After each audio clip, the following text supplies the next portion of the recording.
Again, you watermelon on camera. You and Ashton Hall. Um, nah, it's we'll regularly intro here in a second, but like Beasley's funny. Hey, Michael Beasley, I'm sure like it sounds tough and it's intimidating to some people. You got to stop telling niggas you gonna have them shaking ass if you playing one-on-one basketball. Like you need a new line to be like, "Nah, I'm gonna fuck you up." Like I got you. Like I'll light you up. Whatever. Like you just need a new line. I just But don't that's need you. not even just that, but that's why like some of like the top like even if it was some like top NBA guys that wanted to play him, they wouldn't play him because it's like Oh yeah, you don't get nothing. you could get away with saying that stuff to like those guys, but like these, when you like guys like Nick Young and stuff like that, but it's like when you're Yeah, talking Gil about Mills is like talking crazy. yeah. But I'm just saying, like, when you're talking about like some of these like all-time greats or some of these guys who was doing like bigger stuff outside of basketball, like you're not gonna sit across from Melo telling them you gonna have him shaking ass or no shit like that. That's a fact. Like I don't know. Like what's like the line of like you can't talk to these niggas that way in terms of like how great the player is. Because I think it's crazy the way he talks to Joe, and I know people don't think probably as highly of Joe Johnson as I do, but for context, people listening, um, y'all started it, y'all came in the middle of a convo.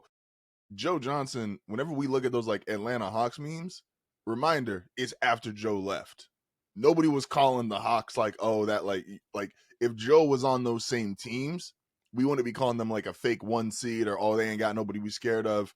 Like Joe was going buckets with at the time, like LeBron in his prime, the end of Paul Pierce in his prime, like Paul George when he was becoming like a star player. Like Joe was going with anybody, and like there's a reason why. Again, and Beasley Joe didn't was even a receive. Joe was a bucket, and those Hawks team that he played on will probably be like those teams were ahead of their time for sure. When you talk about like a player like Josh Smith was playing small forward at that time when he couldn't shoot the ball, so it's like he would be a power forward today.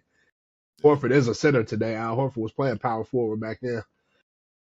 yeah. So it's No, like those teams were ahead of their time for sure.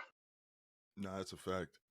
When you get and again, Michael Beasley got the right to feel like anybody who's talked about Beasley is still used as a comp for like how good of a scorer you are at 19 years old. Like he was as a 19-year-old, as a high schooler, he is still probably one of the 3 or 4 best ever. The problem is, as we said right before this shit, is like so is Melo, and so is KD, and like the guys who are like the elite one-on-ones. You don't have the career to go fuck with them. You not now. Durant might do it only on the condition of Durant will That's his play one on man's. one with Durant play one on one with a crackhead. Durant And that's just his doesn't man though. play That's his homie. basketball. Like I think KD Yeah, would do it just off the strength of that being his homie too though. that's a fact. But it's like if you didn't have that connection, is like you can't call out a nigga like KD. You can't call out somebody like Melo. You can't call out somebody like Paul Pierce is wilding out too. Like all these former NBA players like get on podcasts and everybody want to just like I think I sent the video a couple days ago. It's like these niggas get on there like, hey yo man, this fuck the statistics or fuck the whatever. Like if you just looking at skill or like niggas who could hoop, like I'm one of the best ever. And it's like, See, but I bro, think Paul Pierce is Paul Pierce is like when I first heard it, I'm like, whatever, nigga. Like we know how Paul Pierce get. Like, but then like Paul Pierce number one had a great career, but Paul Pierce absolutely. number two, like I don't think so. I think the question that they asked Paul Pierce was Better who was a offense. or who was a better scorer was it who was a better offensive player, and it's like I think Or who could do more on offense? Because that's where he started getting technical and he was like, oh, I and can that's why. post up and this But dude that's can't what I'm post saying. up. Like Paul Pierce technically may not be wrong. Like even if he say, "Oh, I can score in more ways than Michael Jordan," like yeah, but Michael Jordan is just so much better at the things that he can do. Like so, it's like you may have more. Like you may be good at six things, and Michael Jordan may be great at five. So it's like him being great at five is like is still higher than like you being good at six. No, that's So that's a fact. it's like yeah, you might have more tools in your bag because that's just the evolution of the game. As guys today with more tools in their bag than Mike, but they won't ever be in a conversation with Michael Jordan. Like that's just No, the evolution of the game. So it's like Like it just sound wild when you hear it because it's like you know the first thing we go to is nigga you not. That's a fact. It's only crazy because it's like to the point of the skill thing. It's like that's 1,000% correct. This is why like niggas still, from a basketball perspective, still revere Shaq, because we all know Shaq was only good at one thing, but his one thing was like on a scale of 1 to 10, it's like a 14 or 15, and it was like, okay, this is unstoppable. Who cares if he can't hit free throws? Who cares if he can't But shoot that's threes? why it's like Jokic could do more than Shaq. At 1,000%, or he And could do it's a a million lot of things. niggas that still ain't taking Jokic over Shaq because they like, listen, That's the one thing Shaq is great at, You can't stop. like they like this outweighs what Jokic is good at. Like the one thing that he is great at outweighs what you really good at. Bro was getting 34 on just drop steps. Like, I don't think people, like, especially if you Just watch drop steps modern and shoot fifty basketball. percent on. If Shaq shot 75% from the free throw line, he's the greatest Oh, player he's of the all all-time time. leading scorer. He's the greatest player of all time if he shot 75%. Yeah, I think the amount of, now, obviously, it might have changed, but I think Yeah, it if, like, wouldn't be a hack of Shaq if he shot 75%. yeah. But I think if, by the amount of free throws he actually took in his career, I think if he got, like, in the 70s, I think he would have he would be, like, the all-time leading scorer. Like, it was Shaq's run. Again, I grew up in California, and, like, Shaq is one of the first, like, sports superstars, right? Like, I'm not quite old enough to like really have lived through Mike. Like Mike, I'm born in '94, so it's like Mike started winning in '93, or Mm-hmm. '92, '93. So it's like by the time Mike was done, I'm 4. So obviously, and Mike is like a cultural superhero. So you obviously heard about him all the time growing up. But Shaq was like the first superstar I watched in real time, and it was a different experience. Um, to the other point of Pierce is like where Pierce looks kind of crazy is just it's the same shit. It's not the Jim Jones shit because I think Jim Jones is a different class. If you remember a few years ago, Ti was doing the same shit where Ti was going like, "Oh, I've rapped with everybody. Like I've rapped with Hove, I've rapped with Wayne, I've Yeah, yeah. rapped with Drake." When he was doing the whole 50 shit, when he was Yeah, yeah. and he's like, I've held my own or done better on these, and it's like Ti is in like the rap hall of fame. Like Ti has had an amazing career, great albums, all that shit, right? And like Ti could rap his ass off. You just trying to put yourself in like the room of like the niggas who was in like that room. Like you already made the Hall of Fame, but now you sitting there trying to say like it'd be like if you were a receiver, who's a receiver that's going to go in the Hall of Fame? Like Mike Evans, right? Mike Evans is a great player, has Super Bowl, all this shit. If Mike Evans started talking crazy, like, no, I'm just as good as Moss, I'm just as good as T.O., it's like, all right, my nigga, like, you great. See, but even like the Ti and 50 Cent shit ain't like crazy like him, but it's just like it always come off different when you trying to put yourself in that spot versus just letting the people do it. And like somebody like 50, like he's been out of music for so long to where it's like, you know, the longer you away, the higher you rank, the higher your, it's like I can't think of what they call it, but it's just like as you kind of get further and further from somebody's peak, like you start to remember it differently, or not even that you remember it differently, but it starts to rank higher and higher. So it's like somebody like Ti who is still not as active as he used to be, but you know you might still hear Ti on a new track or something like that, and he on the internet talking about it. So it's different. That's a fact. And it's, again, it's different when you just gracefully like check out and you just like, all right, cool. I've done what I want to do. I'm gonna just go do some other shit, which obviously 50 did. And then people don't, you weren't forced for people to stop listening to you, right? Like you had to just step away when you wanted to. And that also looks different versus people might look at Ti or other artists and be like, all right, well, nigga, we collectively just stopped listening to you. But Like in that you moment, like in that moment, niggas might say Ti. I mean, people might say like, "Oh, 50 didn't really step away when he wanted to. He was kind of forced to." Like, I'm not saying that he was, but I'm saying like when it's kind of when you so far removed from it, sometimes you kind of forget that. Like when it's absolutely, been so long since he stepped away from music. yeah, no, Like people don't really think about the reason you stepped away no more, or like how you stepped away. They just know like they just kind of remember your peak. let's test the allegiance to the city. Hey, what's the final score? Beasley versus Melo 1-on-1. Tony, what's the final score? Game to 21. A game of 21. You said in a game of 21, Michael Beasley versus Melo, like right now? Give me both scores. Give me right now and give me both because they both like all time 19-year-olds. Give I me mean, we don't Beasley and even know. Melo in We don't even 19. know. We don't even know if Melo hooping right now. Though. Like we don't know if Melo in shape to play ball Melo right now. said Melo. Now I don't know if Melo's hooping, but Melo definitely responded with like, "I would still cook you." Like I mean, I let's ain't, like if we taking him at like prime physical fucking form, whatever that is for these two people, uh, probably 21. I have no clue. I don't fucking know. Like I've never really even thought about this before. I was trying to test the allegiance. I was just seeing if you was gonna go Melo 21-0 just off the strength. No, I'm not doing no shit like that. But no, I'm not saying Melo lose though. That's what I'm not doing. Hey, Will, what's the final score?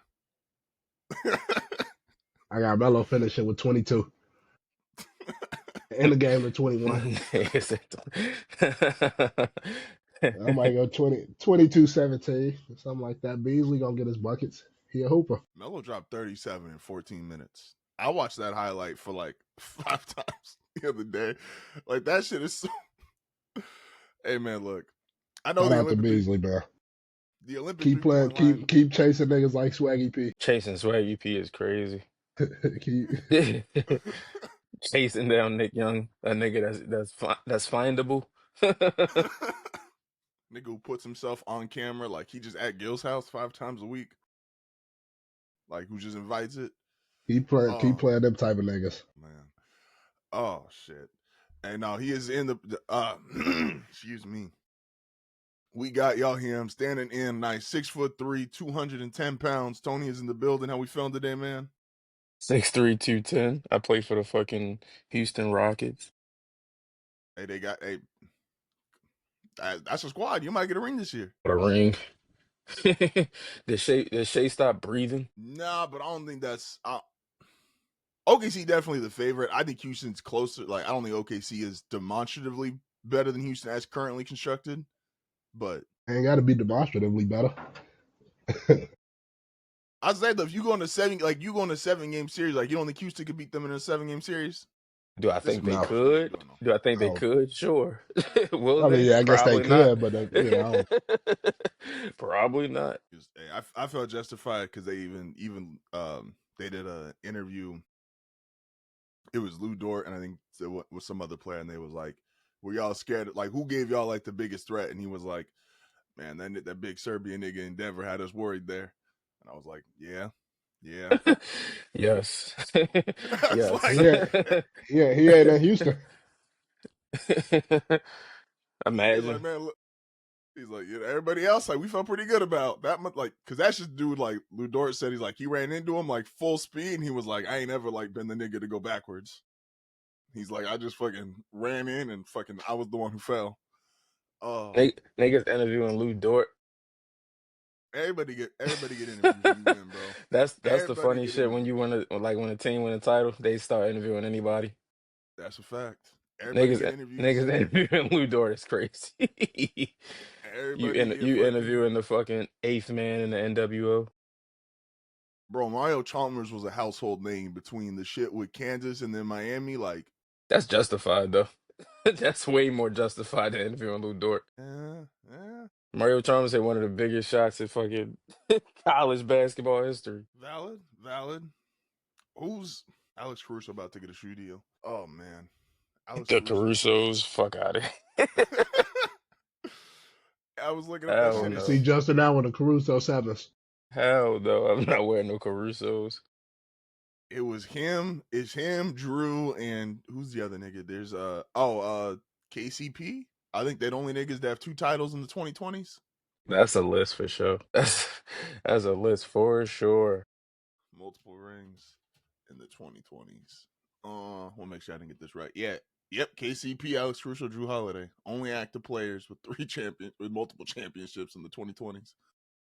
2020's been ass though, so I can't really put too much into that. The 2020s literally started off with a with a worldwide pandemic. That's a fact. That's a fact. Man. Shout out to KCP. I'm not sure I'm shouting out the other two, but shout out KCP. Nah, shout out Drew too. Oh man. How we feeling today? We feeling good. We got a lot of shows to talk about. How we feeling? Y'all watching some TV? All I do. So How I much TV guess. y'all feel like before we get into the first show? How much TV y'all feel like you watch each week? show wise, Yeah, a lot. Watch a lot of shit between wrestling, like shit like we about to talk about today. That's like not including sports. So it's like, yeah, I watch a lot of shit. Yeah, when sports ain't on, I probably maybe watch TV for like 45 minutes a day. see, Like this is this. I don't watch TV most of the time when I'm like if the TV is on and I'm watching something, it's like right before I fall asleep. Like it ain't like I don't just sit around and like I don't really be. I mean, with having kids and shit like that, it's like I just really don't be having time to between kids and work and shit like that. Like if I'm watching TV, it's gonna usually be at night. Nah, it's valid. And I feel like a lot of these shows do well during like the dead sports season. Like especially now more and more I see it with like not as much with NBA or baseball, but like a lot of people don't put their shit out during football season. Like it's just the NFL just has not just taken over Sundays, but now with football 2 or 3 days a week when it hit time for football season, like a lot of people don't even want to put nothing out during that. So got a couple shows we want to talk about today. First one, um, I don't remember if I don't remember the sequence of it. I don't know if you texted the group about this one first, Tony, or if my wife found it on Netflix first. Absolutely Whoever. didn't text you about this show. I was This gonna is say I feel like you the one that brought this shit up to the group chat. this is not a show that I would even expect either of you to like put any time Yeah, because into. you So you brought it. I Okay. think Justin, you brought it up, and Tony was like, "Yeah, I don't think y'all will fuck with it." Okay. Yeah. Okay. Cool. Again, I didn't remember, so I was like, I'll just cover my bases here. But nah, um, Forever was dope. I liked it more than my wife did. Um, now how do you all how do you right, all right. Because our illustrious host has no gravitas, we are discussing the teen drama Forever, released on Netflix 2 months ago now, starring Lovey Simone and Michael Cooper. I definitely gonna know actors' names. Mm-mm. That's actors and actresses' names. That shit's all You knew you Justin, wanted to talk my about head. this. You were supposed to do all that research. it is Nah, Googleable. It nah, is Googleable. it could Shout be out to Key Googleable. Rich. I don't follow actors, actresses. That's like I know how Justin, many stop. actors. Justin, all you had to do was Google Forever. Like, I that's got the not shit up right now. You ain't that's even have not to Google it. following You could have them. just went to Netflix. That's yeah, like I don't follow the actors. Number one, these niggas ain't been in nothing. So like that's one. That's number one. You followed them right through a season of Forever, nigga. Oh, shit. Tony, start us off then. How did you find the show? I found the show because my girlfriend watched it first. I was like, I was very against watching this shit. I was like, okay, this is like some shit about teen love. I have no desire. But then it was like, okay, it's set. So I gave it a shot because I saw a lot of people talking about it divisively at the time. It's probably over time I've seen much more good about it than otherwise. Seen a lot of people talking about it, so I said, shit, I give it a shot. So I watched it, saw it was set around 2017, 2018. There's a time where I'm out of high school, like I'm just getting out of high school, 2016. So it's like I'm freshman in college, shit like that. So these themes you can still like relate to them, especially understand like how you was thinking at that time and how you was like operating different relationships or dating, shit like that. So, I thought that the show was really good in that way. Like it was very relatable, especially for like people that was in high school at that time or in college at that time. And also like the chemistry with the two actors is really good. So you can kind of relate that to maybe some shit you've seen or some shit you might have had yourself. So as far as that goes and discovery of the show, that's how it went for me. And I really liked it. How many So, shows so you like saying you think just out of Justin was too old to be watching that? No, I don't think he was too old to be watching it. I thought he would have thought he was too old to be watching it for sure. So that's why I didn't think either one of you'd be like look at that shit and be like, okay, this is dope or like this. Thought y'all just look at it as like some kid shit. Which I mean is more than fair if that was the case. Like it is what it is. no, there's definitely aspects of it where it's like I don't really care about this, and you kind of like you just kind of observe. Like you ever be watching a show and it's at a part where you're almost more like observing it. You're not really watching it because there's just some shit you might not be interested in. Some shit's like like we don't got to stay here. Like you're not as interested. That's a fact. And I was curious to both of y'all, how many shows in your life, like what percentage do you think you have watched because of a significant other? Like you only watching that shit because your significant other's in the A house. lot. It's very small. I'm normally the one to like put us on the shows and shit, so it's very Okay. A lot. small. For me, I would say I'm a lot. Like I'm not into like I don't watch. I just don't watch a lot of TV. Like when I watch it, it's so hard for me to get into like new shit. Like because a lot of times like I'm like moving around or it's like my time is like I'm just always doing like other shit and not even saying that it's always important shit, but it's like I'm just always like doing so many different things. So it's like a lot of times I might just throw on something that I'm familiar with, like you throw on an old show or some shit like that. So a lot of times it take me a while to get into shows. So a lot of times like even before like she will be watching shit and I would like she will be watching it consistently and I may just be moving around doing shit and catching bits and pieces of it here and there and then kind of just get pulled into it type shit. I've done that a lot. I'm with you as far as like the amount of shows is primarily she's the one watching TV, and then if again I'll kind of look up, see something, and if I'm not in shit, it's really easy for me to just be like, oh shit, I'm busy, I'm doing this or that. And then there's obviously the handful of shows, or like niggas know I don't watch movies too, so it's like especially with movies, it's got to be like dedicated, like oh let's sit down and watch a movie, and that should be a struggle for me. And I'm a hypocrite. And I say it all the time when it comes to movies. I just don't like the idea of committing like 2 to 3 hours or something, but then I'll sit my ass and watch football fucking for 12 hours on a Sunday. Hypocritical 101. My second question was to start the show off. When y'all were in high school, now I had one very specifically, um, where there was a video going around of a girl and 4 dudes in the bathroom. And I'm curious in y'all high schools how y'all ever have shit like was there ever what's the Was correct there way to say child this? sex tape circulating in our high schools? Like I'm Yes. just kidding. Like there was. Yes, I there remember in were. high school in high school we had one. It was like everybody knew her. Everybody knew the bathroom location. Like All right, first I want to give a couple of shout outs. No, I'm just playing. I ain't gonna shout you out. She was doing her shit under the stairs though. Yeah, that was. I mean, I feel like we're the first. Yeah, I would say like we're the first generation of people where that was the thing. Like because you got the phones and all of that shit is like because it goes from the wild grainy videos of a mm-hmm. fucking girl giving head up to like that's when by Niggas time started. by time we are because what we're as far as like high school goes, we're probably 3 to 4 years separated type of shit. So it's like by the Yeah, time we get to high school, iPhones is fucking HD. They shooting shit in 4K. So it's like you go through all the generations of the shit. So it's like a lot of that shit happened from when you're a freshman to a senior in high school. And it's like looking back on it, it's like that is insane that we were even like facts. that shit was happening. Like that was No, insane. and hindsight, all of it is horrible shit because it's like I think back on some shit that was happening in high school, and then when I look at like kids these days, whether it was like my cousins when they were like freshmen and sophomores and shit like that, I'm like, these are fucking babies. Like, what the fuck are we Literally, doing? literally. Like My that shit school is was ridiculous. wild. Like when you think when I think back, I was like, that shit is ridiculous.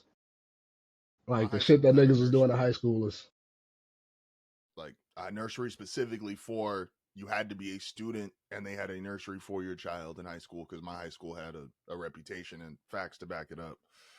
Um, so there I was talk about it all the time though. Like people I went to school with, like they kids are like 15, 16 now. essence, bro. That's Because you got to think, 15 years ago, I was like 17. So it's like people who have 15, 16, yeah. 16-year-old kids, 17-year-old kids. So like, mind you, my oldest is 5. Yeah. So like my oldest, like I had my first kid at fucking 27. So it's like these people who had like, and it's crazy though, like having like little kids now. I look and I be like, I be looking at these people I went to school with and they on all these vacations and shit, and I'm like, yeah, y'all kids is grown as fuck. Like in the moment, it sounds crazy when you look back on it. It's like, oh man, y'all might have had it figured out. Like I would never go back and do no stupid shit like that. But just I was gonna say, For nah, sure. like, For I'm sure. like, like, no, I would never go back and do no stupid shit like that. But it's more so just it's just funny looking at it because it's like, God, y'all kids are like about to be grown. Y'all got kids going to college in the next like year or two, and we were in high school together. nah, It's that shit's like crazy. that shit is ridiculous. So it's like even when you think back to it, it's like goddamn, like you talk about 14-year-olds like damn, what 13. How old are you when you go into freshman year? 12, 13? You about 13 on average. 13. It was freshmen pregnant, so it's Jesus. like even being an adult thinking about like I don't even want to think about like 13-year-old kids like having sex, and that's when they start like sex education and all of that shit. But Hmm. like when you really think like having sex is crazy at 13, but being pregnant at 13 is This is a different, fucking insane. That was slightly I different. went I went this like I'm sure I can't speak for Justin, but maybe you did too, where it's like I know I went to school with a girl who already had her kid by the time we got to high school. That's what I was about to say. I don't think I know a girl who was pregnant in 8th grade, so like she didn't have her kid. I think she had her kid like right at the beginning of freshman year or something like that. She didn't go. We had one. She didn't go to my high school, but like in our district, at our middle school, it was well known there was a pregnant 8th grader, but she ended up going to a different high school than I did. Um, but there's definitely people doing wild shit in middle school. The separate question, this because Will brought up the sex education thing. So the sex ed class we got in middle school was trash because the only thing As they taught most us. are. As most are. Did y'all get like the wild? And I'm not even trying to be a joke, but I think Will's gonna laugh. Did y'all have like the Magic Johnson sex ed video that they tried They to had pull a off? Magic Johnson sex ed video. They Irvin would they Magic would. Johnson. Listen, I think they knew like they wouldn't do that to us. They wouldn't have did that. They did that because you in California. Like y'all respect that type of shit. So yeah, they could get that shit off with y'all. They wouldn't do that type of shit. Like they wouldn't bring that type of shit to us. So Them niggas the lost their sex ed mind. videos they pulled, like it was about if I remember correctly, This it nigga did all this is. laughing and said, "Oh, because I know Will gonna laugh," and you laughed more I'm than anybody. just because This I nigga. got the reaction Look at Tony how this got is what I nigga. Look thought at you how was this gonna nigga tried to give. put it on me. I'm just saying, bro. That Like, shit got tears in my eyes, dog. like He tried to put it on me. He said, "I know Will gonna laugh."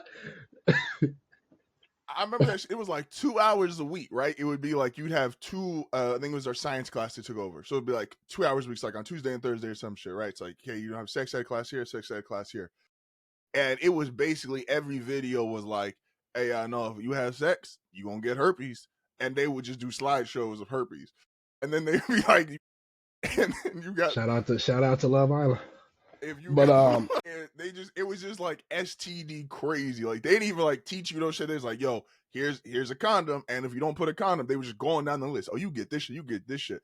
And then it is the wildest shit ever because I like vividly remember it's like, yo, and you could get AIDS. And they literally like just showed this nigga Magic walking to his fucking press conference talking about I Easy got E him. was right there, and they showed especially Magic Johnson. when they show a nigga with HIV to say you gonna get AIDS is crazy. Said, yo, man, look, and the video was like, yo, look how it destroyed your life. Magic's one of the greatest players ever. He had to step away. And I'm like, Look how When it they say destroyed your destroyed life, your life is crazy. That brother. didn't age well. Brother. Magic Johnson was on a yacht the size of my goddamn town. I was wondering, so I'm like, yo, did the niggas know? Like, because this was like the first retirement. I'm like, yo, did niggas know he came back? I'm like, this the Karl Malone edit. So it was like, this nigga. I can't believe that happened, brother. Like, what the fuck? Magic Johnson as the reason you shouldn't do something. It's crazy. That shit was not. Our Like sex ed was trash. you shouldn't want to get HIV just cause. Like it ain't got shit to do with your It, success it, level. it could kill you. That's Once, that's why. like like if you And don't want back to then, die, protect yourself. well, mind you, too, back then, like, especially middle school kids, like, niggas didn't know the difference between HIV and AIDS. Niggas would have, if you had said like, "Oh, yo, you got I know, but HIV," the like teacher should. So that shit if would. they was gonna be posting, if they was gonna be posting something about AIDS and decided to use Irvin Magic Johnson, like as kids, it's the same shit to us. As adults that get paid to teach things, you should probably know the difference. But I was, it was like that I shit had was sex insane. ed 2 hours a day. No, it's 2 hours a week. So it was Oh, That's like, crazy. okay. I don't even really remember. Like the only shit I now two really hours a remember day about is nuts. the only shit I really remember about like going through that shit. I remember them talking about STDs and shit like that. But then I remember a lot of it was like female anatomy shit. And then I remember we watched like a baby be born. Like they had the We never video of got like we had they showed us a video of a woman giving birth. we didn't get that. No, ours was just And like it was I don't know why I STD don't know free. what they thought. I don't know what they thought it was gonna do for like teenage boys, but we was like that should look painful for y'all. That shit So, was. Hate it had to be you. so sucks to be you. Hey yo, but I do not remember even having like a lot of sex ed I courses. don't either. That's why I like even when he say 2 hours a week, like I don't even the shit that I'm talking about. I feel like that shit all happened in one day. Like I don't remember it that well. no, we had But I it think and I was. think I don't know if that was freshman year. That might have been sophomore year.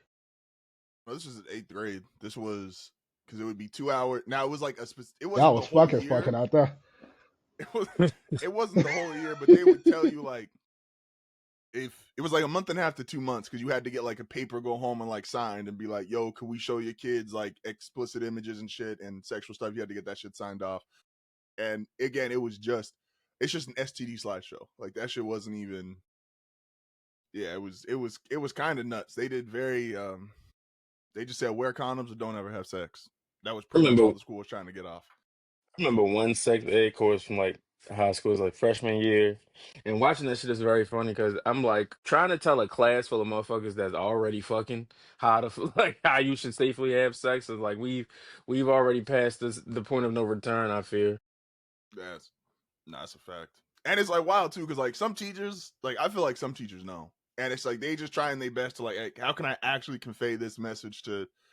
Because when you work with kids, like now obviously, like I worked at elementary school, so this conversation apply to them. But it's like when you work with kids, and there's certain shit where it's like I could tell you this because this is like the school way to tell you something.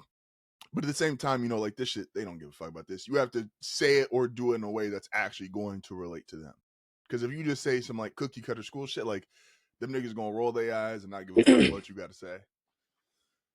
Yeah. Shout out to the girl that's like to And the previous these one. kids these days, oh fuck that. I don't think they don't believe in condoms either. Did they ever though? Like what generation really believed in condoms? Yeah, I feel like my generation did.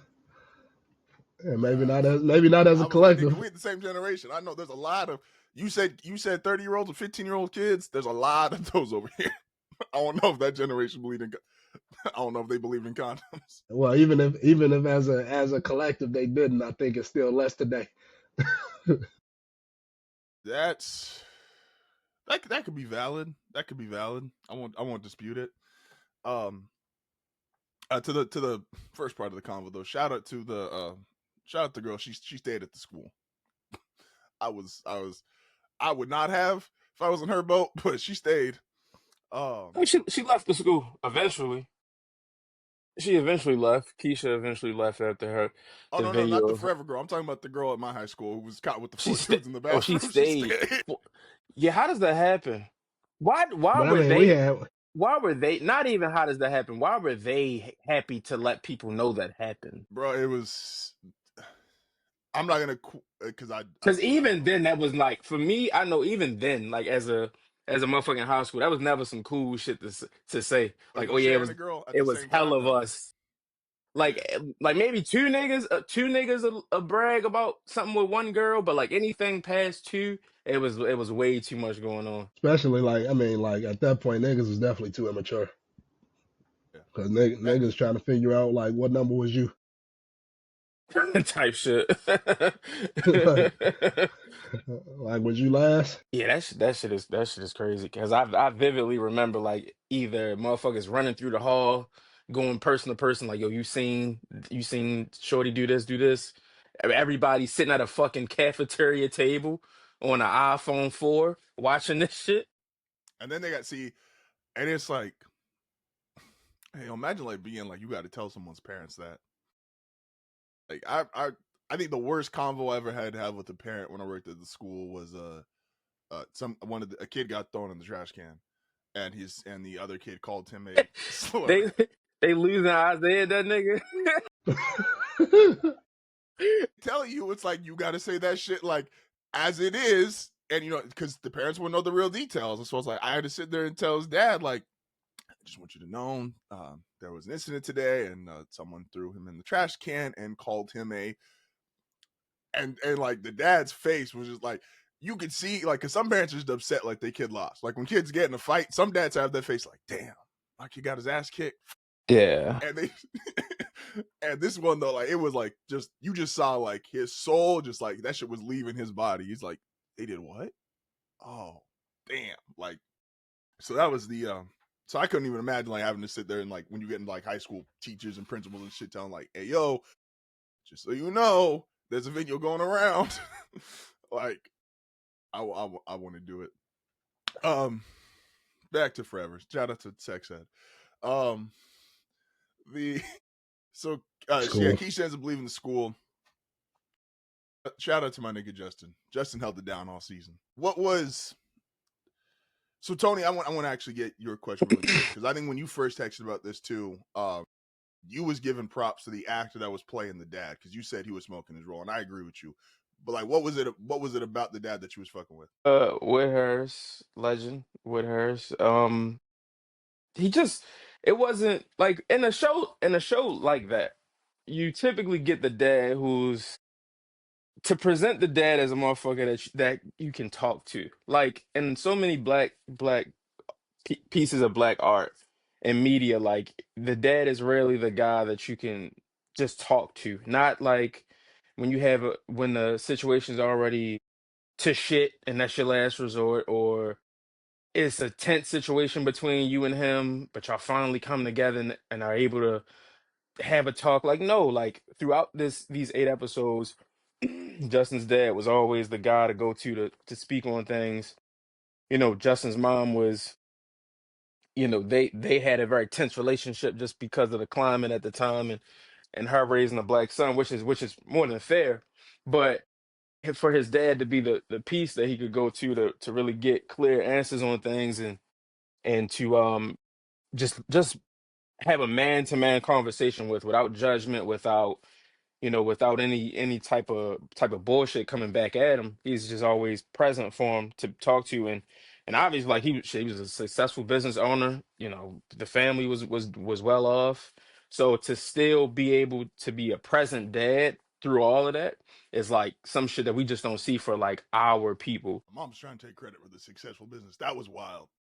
Of all the wild shit she got off in that season, she's like, "Oh, well, that's successful." She's like, "Nah, he's successful because of my connections." Like, man, Behind every beyond every black man. yeah. Well, so I wanted to ask, and I'm gonna take a step back for this convo, but I want to pose the question to y'all, and that's the reason why I'm taking a step back is because I don't hide nothing about it. Like, I love my grandmother to death, but I was raised by a white woman, and so I want to pass this question off to y'all for the experience. And Will, this also really applies to you because you already have kids. I don't think, to what Tony just said, the mom had the wrong idea in terms of she was hypersensitive and hyper focused about the experiences her son the things her son would experience. Right? Like, you a black man, you go and live a different life. Where is that line in y'all opinion where it's like, I need you to be aware of this without it being overbearing? Like, where is that line in y'all opinions?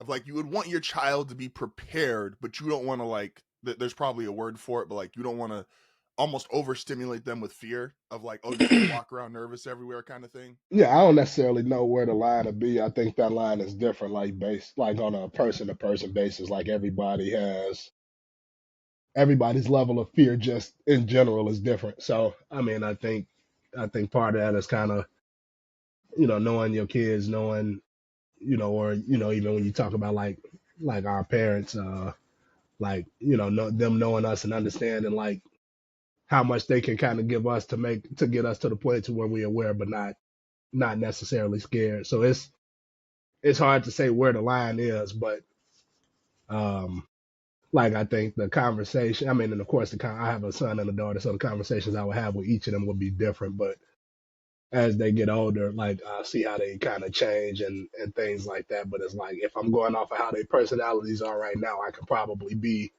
more realistic about shit with my daughter, and like I would have to be a little bit more, not necessarily gentle with my son, but it's different because it's like I mean, and of course she 2 years older than him, so it's like she ain't scared of shit. Like she ain't like my daughter ain't scared of nothing. Like and my son, like as of now, like I say, he only 3 years old, but it's like right now, like I can kind of see him being like more timid and things like that. So it's really just about knowing your kids and handling it on an individual basis. Like I can't have the exact same conversation the same way with both of them. Like And I you're think for me, like growing up, like I think my mom was able to kind of just be like straightforward with me because I'm like not easily offended, not easily rattled. Like you can kind of let me know what's going on. I'm not uh like you could just tell like I'm like I you could tell me whatever and I can just kind of take it for what it is. It's like I don't internalize like a lot of shit. Tony. And again, not just obviously you don't got kids at the moment, but like even shit maybe like your parents told you was like, oh, like this shit gonna be different for you because of the nature of the situation. You could take that at the moment out and replace it with a never. But it's one of those things where it's like that it's I just don't think that you never want to instill fear in your child like to where they never want to do anything like you think they step foot outside the goddamn door and is instantly like police put a gun to their face like that level of trauma. But it's also like you have to be realistic in that you got to be like hyper vigilant as a black child moving around shit the world, but especially like the country. There's always You're always looked at as a threat, be that reality or not. She, like I said, she was more than fair in just her nervousness and worry for him, especially as he gets older. The kid is huge. He's like 6 fucking 4. So it's like automatically like he's gonna be looked at as like as just like a danger or a threat in the eyes of like a lot of police and things like that. Is he dark skinned? No, he's not dark skinned. He's not he's not I dark was gonna skinned, say thankfully. don't be 6'4" and dark skinned. Because that's tough. That is tough. But I to just to what you said, Justin, I just like Will said, the line is always going to be person to person, and it's going to be different, like dad to mom. Like more normally the dad will be much more, like as in what Harris did, as in Eric did, rather Justin's dad, as in Eric did, he let him know like, hey, you make sure you do this, you do this, you do this when you go out, have a good time. Whereas she's much more operating from a place of nervousness. His dad's operating from a place of preparation. And I think that you can never be too cautious with shit like that. You just can't.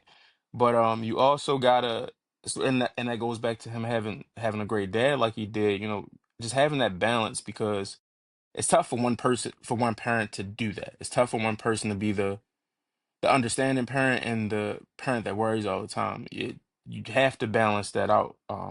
And I think they did that really well. But that just never goes away. It just never goes away like that fear that she has. It just doesn't. So I don't really think there's a line to it. There's and again, uh I remember when so I want to say like my grandma was pretty straight up about because I went to pretty much an all white. I think I went to elementary school dead ass. So it was like it was me, my sister, and I think there was one Asian family. And I'm not even joking. I think everybody else at the school was white. The and growing up, exclude my grandfather because he's not the person to get advice for this kind of stuff for, and he was his own character. But there was a lot of I think to Will's point of like just straight up, hey, this is sometimes like this is the reality. Like I don't want you to be scared, et cetera, et cetera. But I even noticed as she got older and she started seeing things, my grandmother even started like operating from a place of fear, where there was a point where she was nervous. It was before we were married. Like I would drive my wife's car, a girlfriend at the time, and she's like, "Hey, you don't have anything connecting you to that car. Like you don't, and you can't just say, "Oh, well, that's my girlfriend's car." So if you were to get pulled over, you're now in an even more compromising situation.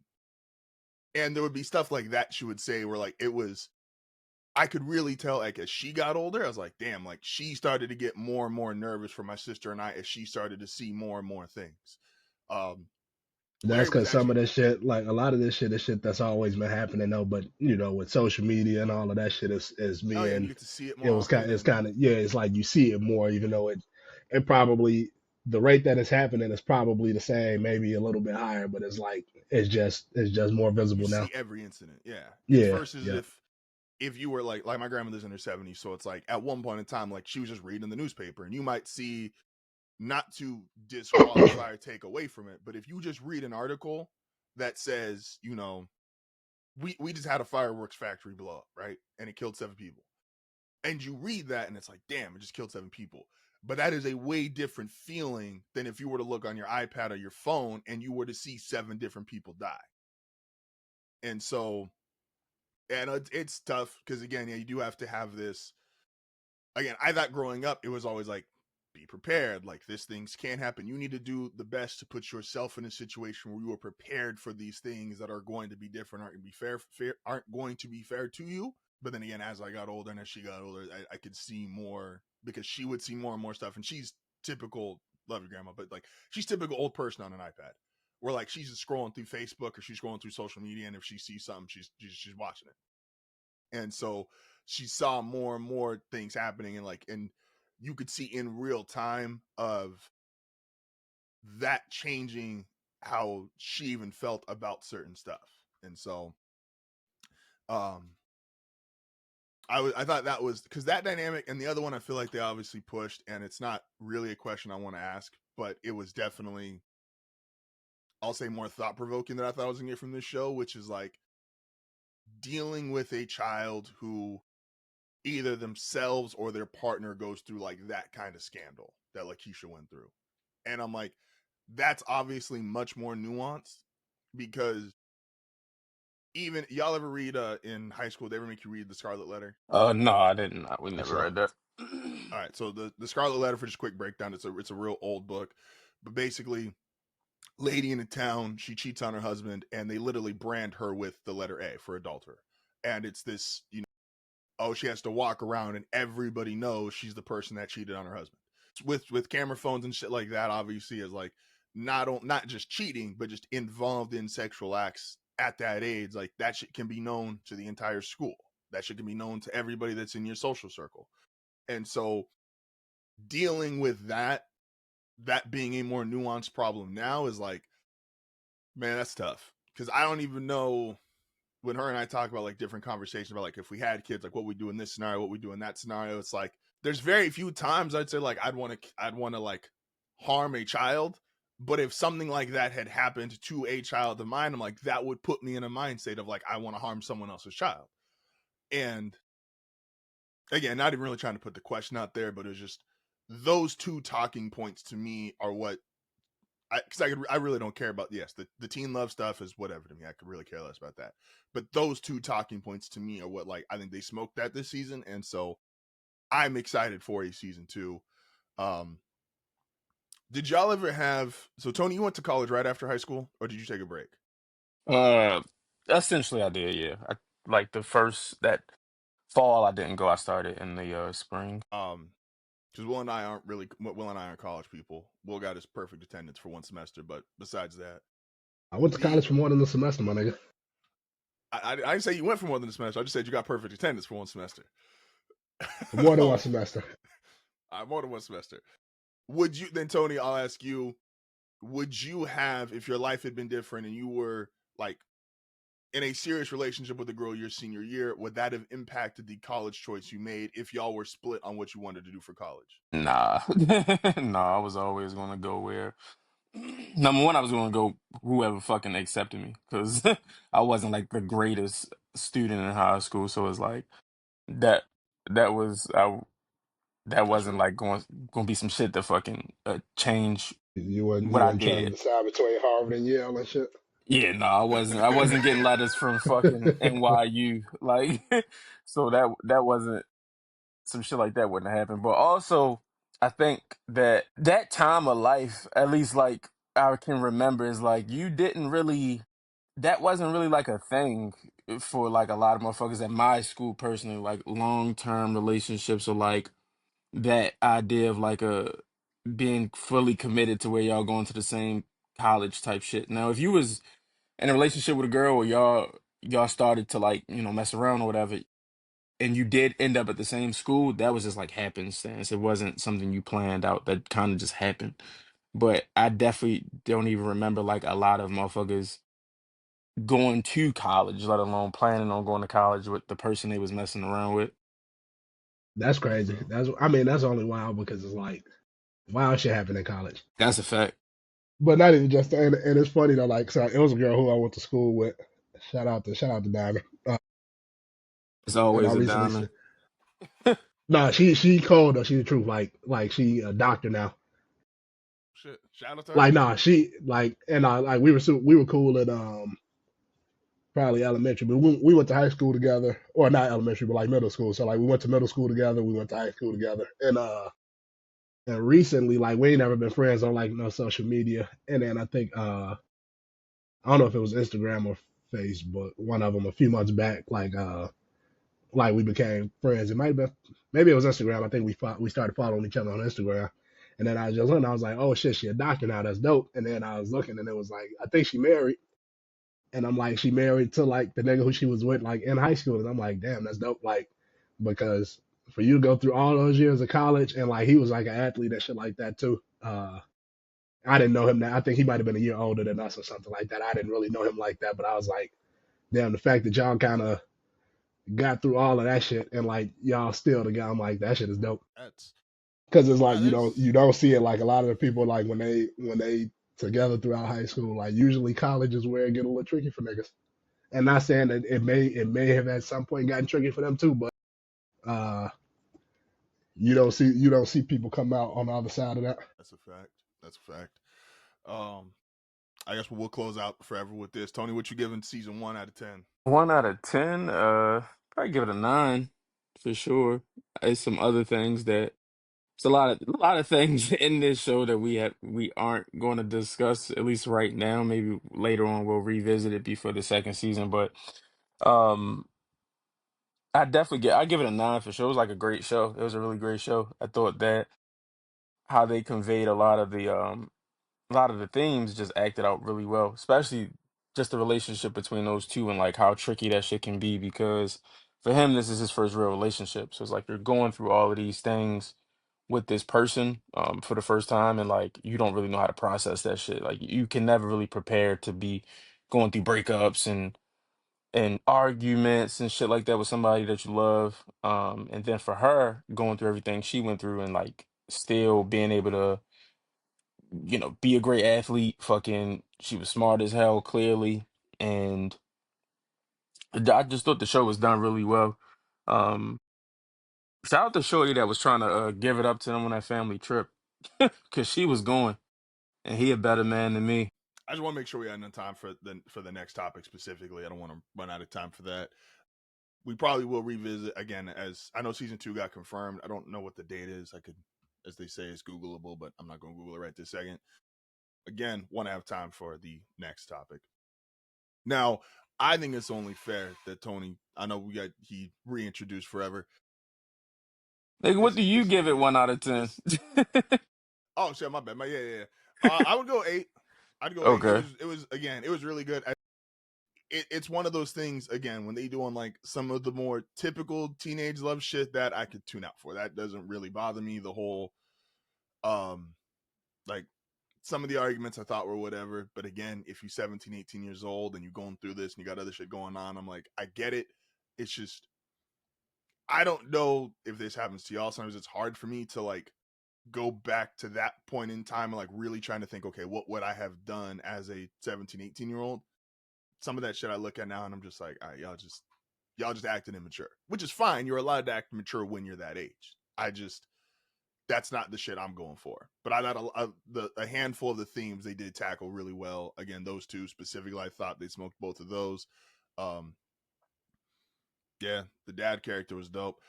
The mom, again, I get it. It's just harder to, I guess, like the purpose of the show was to show like, okay, she's a little too overbearing or she's a little too much of that. But I agree with you that like none of the points she was making were wrong. It was just the execution. And that was even when her and the dad were getting, it was like, no, you got to let him do this. Like he's about to be a man. Like I love that line. Things like towards the end, he's like, if you want to be a man, let him do man shit. And it's like sometimes you got to let your kids go out there and experience life because that's the only way niggas gonna grow up. But it's also terrifying as a parent because it's like they could go experience life and go fuck their life up. But yeah, how high is this next project on your personal list, Tony? That question is very. I can't. It's tough to like. I'm trying to word it right. This when I think of like every album I've ever listened to in my life is probably not cracking like the top 10. Um, Mm-hmm. Now if you're asking me where does it rank among future projects, it's top 3. I don't even know if this is my favorite future project, but it's definitely his most. It's one of his most like legendary projects. It's a very moment in time thing that still resonates if you play it today. Where would you rank it since 2015? Like, and For stuff that future you've stuff listened to since, not or just period, and just period, albums that you've listened to since 2015. And I also it's want to top. ask specifically your enjoyment because I feel like, and I'm not accusing you of doing this, but I know I do this a lot. When niggas rank albums, sometimes they want to be like respectful to other albums or other projects. Like, oh no, this was like such a good like body of work musically. Like, just you, like you turning on the aux. Like, how high is this for your enjoyment factor?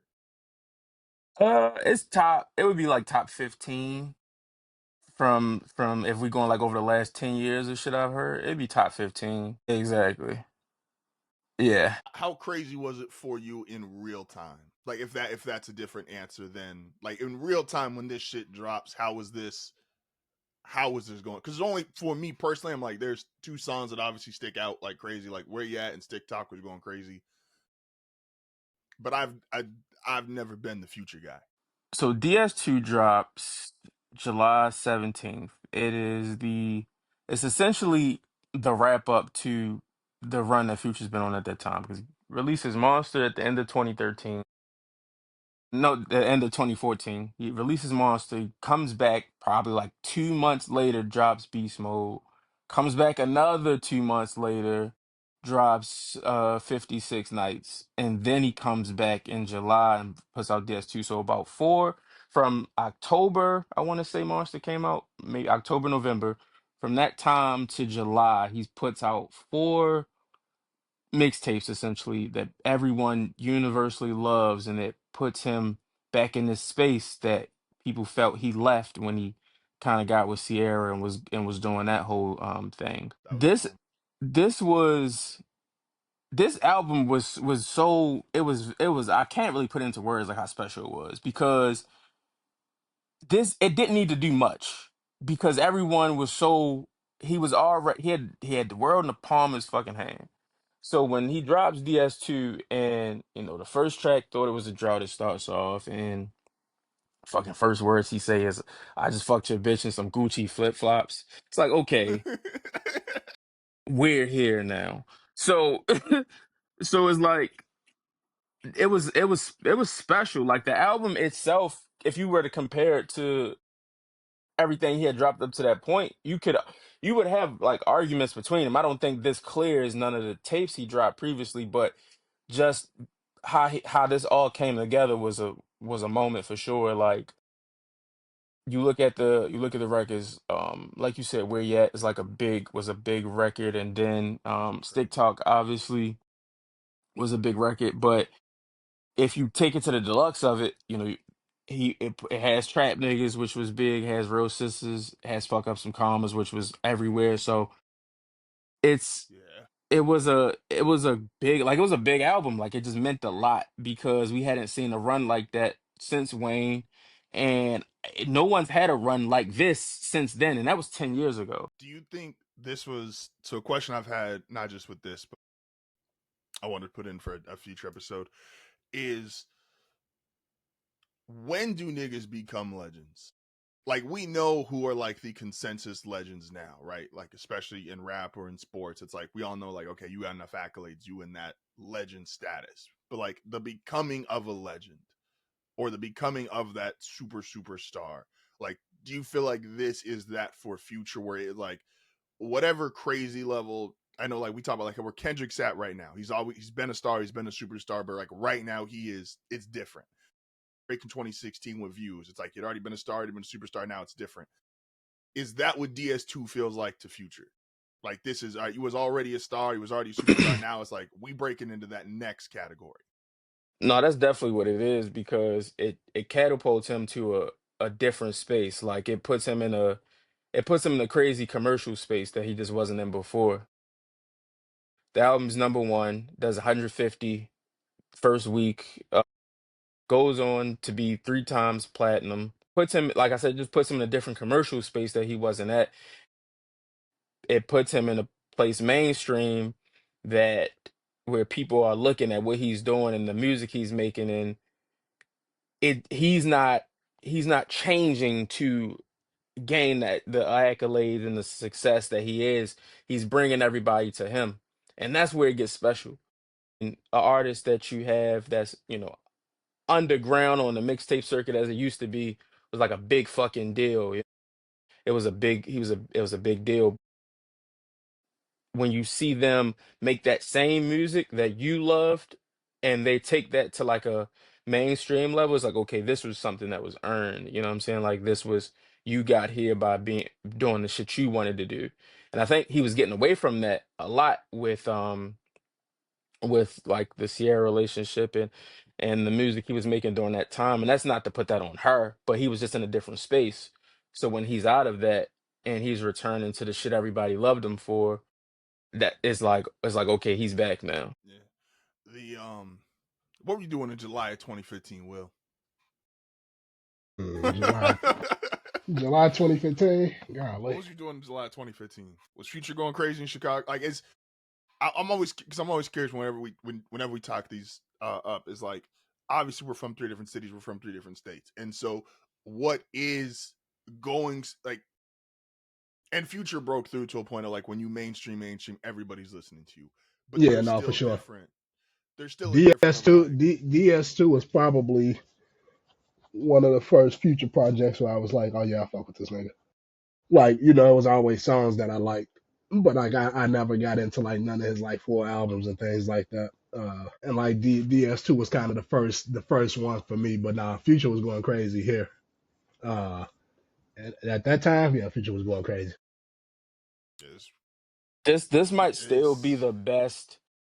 I'm not even gonna say might. I think this is still the best thing Metro's ever done. This album I think is the best Metro's ever done as far as being able to capture the moment and the artist. You can say there's albums he's made with better production and things like that for sure.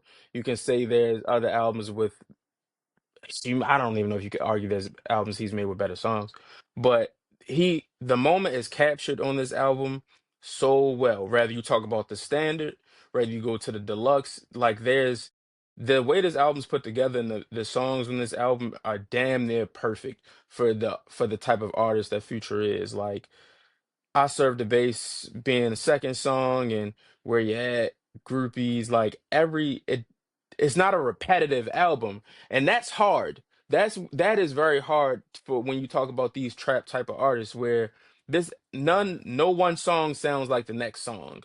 And that's where I think that separates him and this album from a lot of the shit that like comes from the trap genre of where it can sound the same, it can sound similar. Like none of these songs sound the same as the next. Like Stick Talk does not sound like Blow a Bag or Rich Sex don't sound like Colossal. Like everything is different on here, and it has everything you'd be looking for. If you want the turn up record, you get that. If you want the more introspective record, you get that. If you want the shit you can play with your guys, you get that. Like it has everything you're looking for in like a really good album. This is when so again, I was never the Future guy, but like this is when I knew Future was different, because Future started to get thrown into conversations that like someone like me never would have thought he would have entered into, right? Like he entered into like the elite of Atlanta. And back then, the elite of Atlanta is elite as fuck. Like you got Gucci, Jeezy, T.I. I always throw Ludacris up there. Like he was getting into those conversations. He was getting into the, I feel like maybe not exactly 2015, but as long as the big three conversation has been going on, it was like that number 4 spot. To me, it's felt like him and Nicki have always been like the first go-to names for like, oh, who's next? Like after Cole, Drake, and Kendrick. The And again, funniest that's a shit about spot that that, as you said, not to interrupt you, but the funniest shit you said about that, as you said, I'm sitting here thinking like he's probably lapped all of them. He's not. Nobody's putting. If you ask a lot of people, nobody. That you're going to be hard pressed to find more people in front of Future, like that they're ranking in front of Future. We talk about like Atlanta greats, and I'm not including Andre in this because the Andre 3000 is always like a fucking. He's Future. He's are you talking Oh, about you in Future's. talking Atlanta? about? You talking about the big Okay, that three? No, I'm you talking talking. about he left Talking the about it. Atlanta.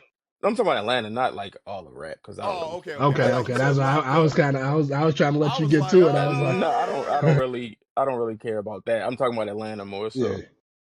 no, for sure. yeah, no, I think that's arguable. I think almost respectfully, the only nigga I feel like people didn't want to necessarily lap him is Gucci. And that's because of like the sound that Gucci had made and feeling like it was responsible for so many of the next set of stars that came out of Atlanta. But I've heard a lot of people say like, oh, he's lapped T.I., he's lapped Luda and Jeezy. Like Gucci's probably the only person I would say, again, it's because of the sound and Gucci was here first, that it feels like, oh, he might just be under him. But he's definitely showing up on like a lot of Atlanta Mount Rushmores and shit like that. I'm not upset with that opinion. But that's why it's kind of dope to see, because even if you're not like the biggest fan of somebody, like you can't deny impact. Like that's just, it just is what it is. Um, especially when, you know, if niggas is played, like I just turned, like I'm about to July 2015, I'm a few months away from turning 21. And so it's like Future's going crazy when I'm 21. Shout out to the legend Fetty Wap. Fetty Wap was going crazy when I was 21. It's like this was played, Future was going everywhere. People being shocked Fetty Wap got locked up for fentanyl when his name is literally Fetty Wap is so fucking crazy to me. Niggas can't. They don't be knowing words have meanings. I was gonna say like these They niggas just just have niggas just thought it was a name. They don't know what Fetty is. these niggas learn the alphabet and they think words are optional. Um, it's but again, it was the impact, again, the impact of Future, the and this even as a non-Future person, like this album got joints on it. Um, is he? When does, for y'all? Because I know some people still call them mixtapes, but it's not the same. Mhm. When does the mixtape era end for y'all? When streaming begins, So what year are we giving that? It probably really 20, took over maybe around 13, 14. yeah, I was about to say 2014 maybe, because I know that's when like Tidal comes, Apple Music comes, shit like that. I think that's when like the mixtape era like died. So Or if it didn't die completely by then, it was dying. That shit was on life support because that's what I was for gonna sure. ask, is then to Tony, is like, do you consider then Future like the last great mixtape artist? Like for when that shit was, again, I know some niggas still call they shit mixtapes, and so I'm trying to Hmm. separate those two. Is this the last great mixtape artist in your opinion? He's got the even if he's not, he's got the last like mixtapes that mattered. Like he's got the last mixtapes to where it's like they were big deals. Mm-hmm. Because That's I think debatable. there's other guys around that time where you can look at and say, because shit, Coloring Book is a mixtape. Like and Chance Yeah. won Grammys from that. So it's like even if you don't think that he's the last great mixtape artist, his mixtapes were the last ones that were legendary. No, that's valid. That's valid. Um, is he making your, not to put you on the spot, is he making your theoretical like greatest Mount Rushmore mixtape artist? Future, well, Yeah. shit. Off top, my mine is Wayne, 50, Gucci, and probably Future. If I had to think about it, I don't really think. Yeah, I don't really have any problem with that. I'm probably with you, with the exception of I would personally, I'd have Fab over Future, but that's just me. but I think the other three are damn near locks. Will, you wanna throw in your mixtape Mount Rushmore? You should say Cassidy just to relive 2013. Shout out to my nigga Cass. Shout out to my nigga Cass. Wayne 50. Those are top two, right? Like that's undisputed. Like those two got to be 1 and 2. Even if you want to put It 50. I should know some be. people do put 51. It should be. Goddamn, who would I put it? Who would be my third? Wale probably one of my favorite mixtape artists too, though. Wale is dope. It's tough to put him up because what would be Wale's best tape? More about nothing. See, it depends. Like really, shit. You got 11 1 11 1 11 theory. That first for Lauren tape was special. I was gonna say for Lauren, yeah. I'll go Wale with my third probably. Hey, is Future gonna round it up or Gucci? Atlanta Legends. Let niggas get mad at you for. Oh, wait, you said 5 or you said 3? 4. Oh, you said 4. Oh, yeah, okay, yeah. You said Mount Rushmore. My bad. Yeah. Let the niggas from Atlanta get mad at you. Gucci or Future? No, I would go Gucci. For me, I would go Gucci. Gucci was kind of more like my era for sure. I mean, Future was too, but like, you know, when I'm talking about like going through like high school and shit like that, like Gucci was that was when Gucci was on his shit. You was selling that shit at your high school? Wow. No. Wow. He said that was my era. Like, wow. I would never. I would never. We were kids. I would never sell anything to kids. That's crazy. You lost your mind. Yeah, the number 2 pencils ready to go. Oh man, shout out to nigga trying to sell pencils. Selling pencils is crazy. All the shit you could have sold and you decided to sell pencils. Nah, I sold the pencils for $1 for like a nigga who didn't have one. That nigga was just like stretch. He was like, "Hey, I don't got a pencil." I had an extra. He's like, "I'll give him $1 for it." I was like, "Bet." I wish I would let a nigga sell me a pencil. You selling pencils is crazy. You ain't got a hustle bone in you. All the shit you could be selling. Man, it was 7 a.m. first period. Nigga said, "I need a pencil," and he said, "I need $1," and we made a trade. I was business 101. He better than me because listen, schoolwork just wouldn't have been getting done that day. I can only do it with a pencil. Shit out of luck. I ain't have a pencil. I just sit there for 5 minutes, wait for the teacher to give me one of theirs. Like, you ain't gonna do nothing in class all day. Like, I ain't got a pencil.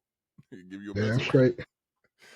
Niggas was selling. Niggas used to, it's like I don't know if this is a thing. Niggas used to be mixing like Kool-Aid powder and sugar and selling them bitches in like little fucking sandwich bags and shit. That was real nigga shit. That was real nigga shit.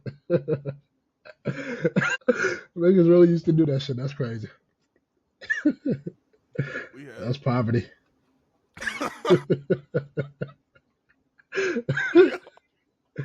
Oh man, shout out to my niggas. As we got the niggas doing this, like what the nigga dip his pinky in there, like put that shit on his gum. It was definitely a nigga that started that shit one day. And nigga almost choked himself out. Hey, yo. It was definitely a nigga that was trying to snort that snorted that shit and like damn they died. Like listen. I said, listen, that was a clear sign to me that you was gonna be a drug addict anyway. Hey, you trying to turn the Kool-Aid into Coke. Hey yo, imagine on your death certificate, snorted Kool-Aid, cause of death. Like I just Listen, when you just looking for shit to snort, like the fact that you wanna joke like it's cocaine, just tell me where your mind at. Man. What top 3 off this album, Tony? I know we're gonna start ranking where we put it in 2015. I'm gonna just go off the standard. So the top 3 for me Thought It Was a Drought. Thought It Was a Drought. Colossal is something I still play Colossal like a lot since that. I think Future and Zaytoven is like a very underrated combo. And then I'd probably go Groupies. That'd be my top 3. Damn, I'll sound basic as fuck. I'm like TikTok, Where You At, and Free Code would be like my easy top 3. If we just doing standard right now, deluxe. Yeah. Yeah, if we just doing standard, I'd go Where You At. stick talking, free coach. Shout out to not shout out, but like props to Drake for trying to do where he at again. It don't work. I listened to it twice, What tried, we not what didn't we work. not gonna do today? What I just Didn't work. cannot do today is speak or Drake's No, that fucking. record it's It's a I yawn. gave it an honest listen. It is a I yawn. gave it a chance. And I was like, it's one It's of those like you play boring. a record, you're like, all It's right. uninspiring. So Drake, that's where we at with Drake, that. it's hot outside. Put the fucking where's the fucking Jamaican music, man? It's 90 degrees outside. The hose is outside. The guys is outside for the ladies. You know, like where's the dance hall stuff? I don't want to hear you rap, Drake. I'm sorry. Nigga I like reaching No for Kid so rapping. much because you're not rapping. Oh man. Will, you got a top 3 for DS2, and then we can rank it out of the 2015 projects. Um, where you at on that for me? I fuck with I Serve the Bass and maybe Rich Sex. You can't go wrong with any of these records. No, Because that's it. we There's a said lot. we not There's a doing a lot. deluxe, right? Yeah, No, not no, doing the just deluxe. Yeah, because if regular. we was doing a deluxe, Real Sisters probably would have been enough for me. And Fuck Up Some Commas is on there. Fuck Up Some Commas easily makes top 3. That's what Tony said. Not deluxe. I was like, damn. Where are you putting this in the 2015? Like, how high is it going? On what we've so based on what we've talked about thus far, because we still got some shit to do, and that's why I wanted to save like the talk of just like future in this era for when we get to what a time. But based on what we've talked Yeah. about thus far, I would go this at 1, To Pimp a Butterfly 2, and then If You're Reading This at 3. That's what I was curious we were gonna put this into Pimp. It was like I was honestly I'm like, wonder if that shit's gonna beat it out or not.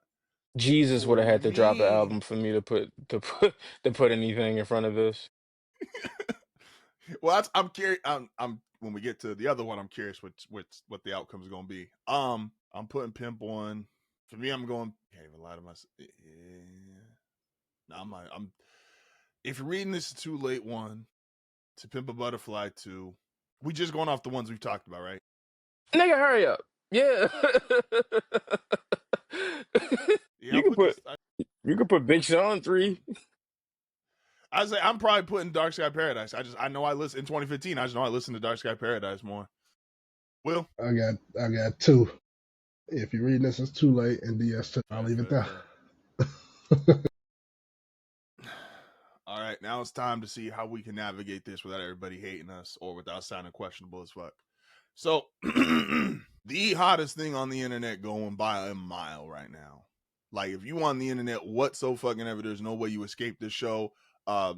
It's part of my preface of asking earlier, how many shows have you been involved with because your significant other watched one? And I feel like for the majority of guys, that is how this show entered our homes. For sure.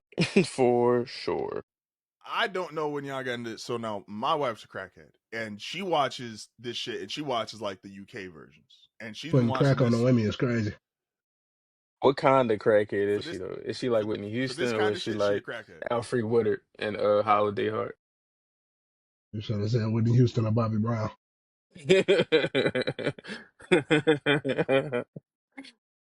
Should have kept it tall.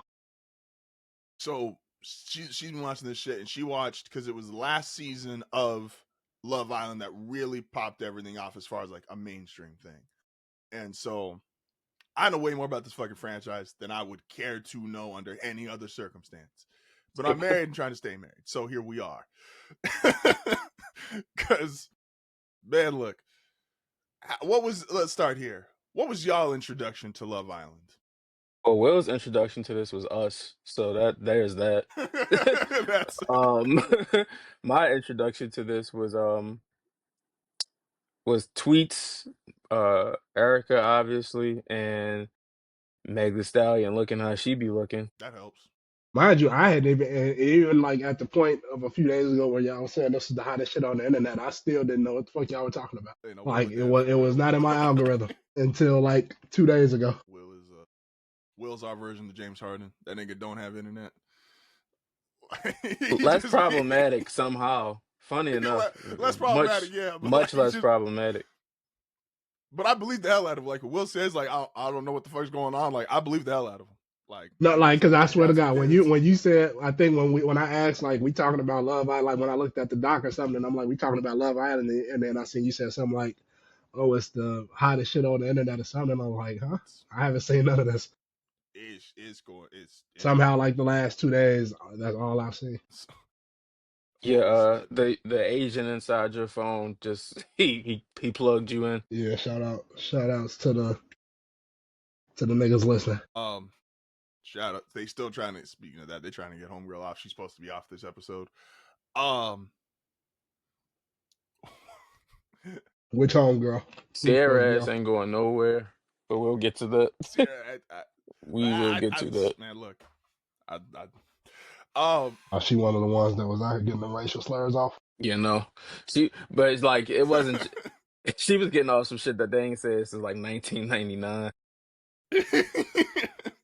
she had some hilarious vocab, and like that's some shit that just nobody should have. She was getting off like Larry type shit. Shit. That's a fact. What was I guess then as you're watching as you see her watching the show, what are your initial thoughts to both y'all when like Will when you was doing the recap and Tony when you first saw Erica watching, like what was your initial thought when you saw Love Island? Want to set the stage here. Will can go because he probably seen like less anyway. Entertaining but goofy. Very That's fair. no, that's valid as hell. um, Valid f- as Like hell. that's kind of I was like yeah, I'm like like even like in watching it I'm like this shit is like entertaining, but I'm like outside of like us talking about this shit, like once we done talking about it I have no reason to continue watching this, but it's entertaining. Like it ain't like it's like ass or nothing, but it's just some shit to where it's like number one, like, You don't gonna be locked in ready for season 7 to drop. and I mean it's just something about these niggas, like I don't know, shout out to them niggas. I don't want to say nothing that's gonna get you and Tony canceled. Get us canceled. Facts. we I'm appreciate that. uncancelable. We appreciate that about you. Shout out to y'all, man. Y'all my brothers. Oh shit. For Tony, what's me, your for first me, I looked impressions? at it. For me, I looked at it like, okay, this is some shit that obviously, like I always say, I'm a wrestler nigga. So it's like this type of shit is like in my wheelhouse off top. Yeah, yeah. So I fucking with it off of that. But I'm also looking at it like, yeah, there's gonna be like some silly shit because it's like number one, y'all all just kissing each other like that. Like I don't look, I ain't the nigga to be That like that was out off the rip. That was the first thing for me. I said I ain't like the I nigga. was watching the motherfucking base. Hey, Go nigga ahead, said it's John. the CIA No, trying no, to I get was people to I was destroy just fucking I was like. just gonna say like I ain't the nigga to be like, oh well, I ain't kissing no bitch, you kiss another nigga, but I can't kiss you right after you just kissed that nigga and that nigga. I No, but can't do that. I just watched this. I just watched this baseball episode like a couple days ago, and I just watched you go from like each one kissing a different nigga. And Yeah, these nigga ain't like rap pecks like on the And like these lips. niggas is cheering you on. He waiting at home base cheering you on while you kissing all these other niggas. These ain't what like we say pecks on the before lips. niggas in the These are bathroom like. slob downs. Like these niggas ain't like kiss peck on the lips, little kiss on the cheek or some shit. Like they real deal going crazy. Just for you to be the last nigga. But, but that's why I know, like, Facts. I know y'all ain't on here to find love, because it ain't no way you think you gonna be my bitch after I just watched you do all this. Hey, that part. Especially. Ain't no way you think after 30 episodes of me watching you slob down other niggas, we finna go live happily ever after. you think I'm finna give you the world? Hey, now they be at is wild too, cause like niggas get sent home and they be like the person they was coupled up with, they be crying and shit like, oh man, I'm gonna miss the fuck out of him. And the whole next episode, they just 24 right back hours at it with later, somebody else. going Yeah, crazy. I'm like, Very could you crazy. imagine? Like who was what's dude's name? TJ. TJ got sent home. They had this all crying ass scene. Say, oh, I'm gonna miss you. I don't know how I'm gonna get over you. Bro, she was with Pepe, not even 24. Like, The body don't I'll be be cold, sick. man. Like, They literally just put the body in the ground, like all off top. oh fuck. That shit like again, my introduction. This isn't my first season that I've watched. Again, she started watching that shit like it's Love Island UK or some shit, and that shit's annoying. I don't like any of those accents. Respect to my people out in the UK. I just don't fuck with the accents. So I think my Love Island controversial opinion is that I laugh when they be like, yo, we just had like a really good conversation. Like, yo, we just had like that shit was like deep. I really felt like I made a connection with her. And I'm like, y'all said the equivalent of like, hi, how's your day going? Like, you enjoying yourself here. And just turned around and like, man, that shit was great. Like, I felt the spark. I'm like, y'all didn't talk. Is this how you talk for real? Like, maybe I'm at like dating or flirting. I'm like, y'all didn't say shit. What you mean? You just want to stay. Like, you was sitting here going, look, man, I ain't got the connection. None of these. I'm gonna just fake that shit, just laugh and kiss some random bitch. And I'm like, do what you gotta do to stay in the villa, I guess. Um, and then it's wild because like they do this shit live, right? So it's like they're only like a day or two behind what we actually see. And shout out my nigga Chris. But like when niggas go, like they say, yo, I want to be on here just to go target someone else's girl or target someone else's man. Like this dating experiment in its entirety is insane. But It's shout a out my nigga crazy Chris. concept for And sure. like also, so I see Tony's tweets, and I think Tony and I are on the same page. They bugging when it comes to Huda. The way the internet sees her versus the way the girls at the villa see her. We on the same page with that? The Huda shit is crazy because like first few days, weeks of the show, whatever. Like she's crashing out all over the place about this lame ass nigga. Like, that's a toxic situation for sure. And like she ain't been a perfect motherfucking person, but it was like she's 24 also. I think Yeah, that we're the a lot of what I see watching this show and what I see from like the social media and shit, because I've been on TikTok a lot more because of the show.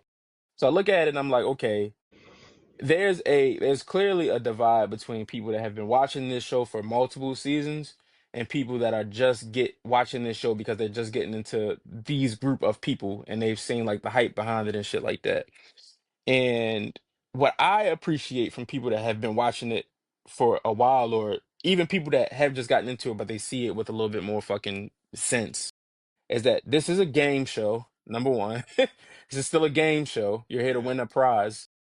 And number two, we are not seeing everything, and there are edits. This is a TV show. We can only go on the shit that we see, stuff like that. And the way people have committed to like picking a side from day one, or picking or it's trying wild. to commit to the motherfuckers that are there just because they were there first, instead of just watching it with like common sense and type of shit, is like is where it's tricky with the show. Huda is a like she's a fucking normal person. Like she's a normal person. Like she has high emotions, but What's the divide about it? Like what's I guess what's the divide around her because like as far as social media go? with Because like I The with said, girls I in don't that really villa see don't. The all of girls the in that villa don't fuck with her. well, yeah, it's like they give her more shit. They give her a lot of shit that they may not give somebody else just based on her previous behavior, which some may say is not fair, some may Yeah, say is fair. I look at it and say none of you are good people. So I don't know who you are to judge her. facts. I don't know who you are to judge her. that's a fact. That's a fact. And the idea of like, hey, yes, this is a game show, and you can sit there and say like you're trying to build the connection, whatever. That's part of winning the game.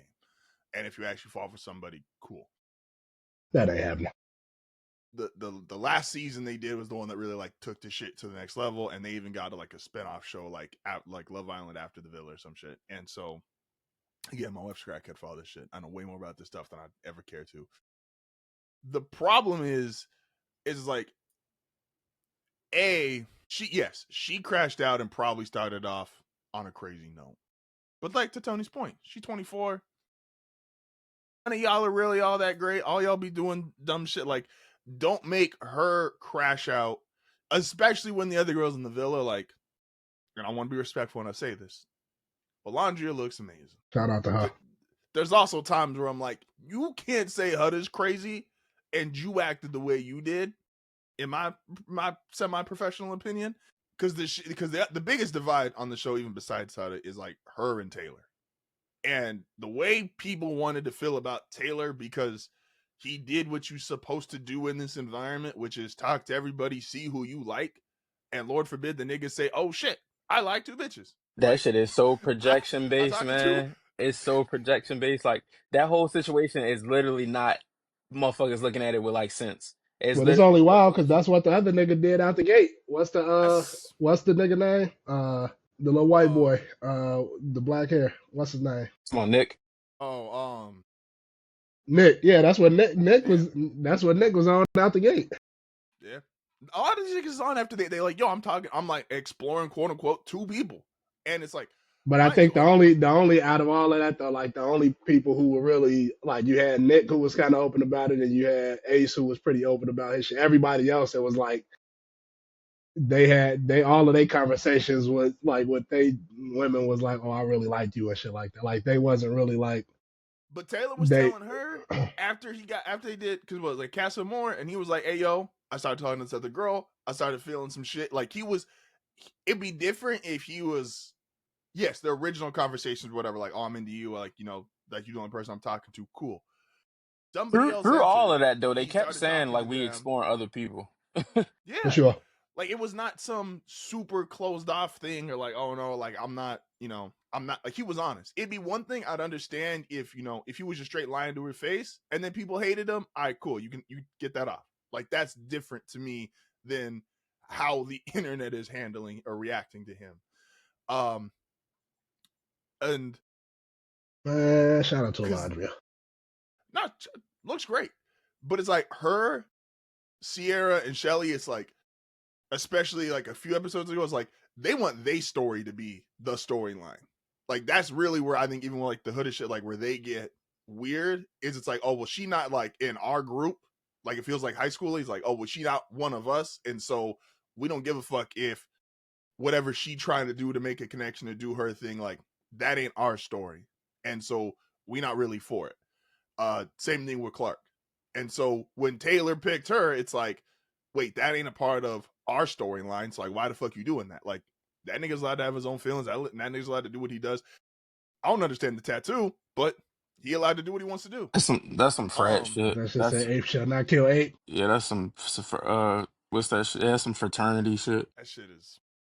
But man, who's Erica rolling with? Because I see your opinions. I'm curious if she's agreeing with you or if y'all on the same boat with like who you like and dislike, Tony.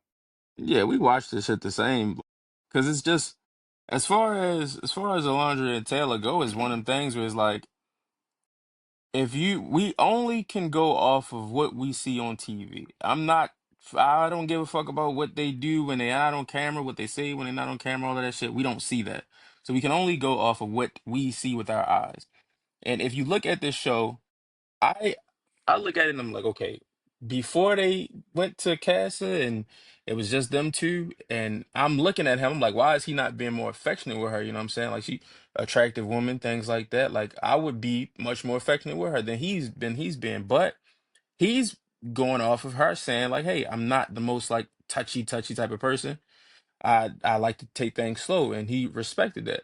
When she said, we can start doing more, they did more. He started to kiss her more and shit like that. So so I'm looking at him like, why is he not doing more? So when I see them leave and new shorties come into the villa and he's instantly more connected to her, I'm like, oh well, okay, he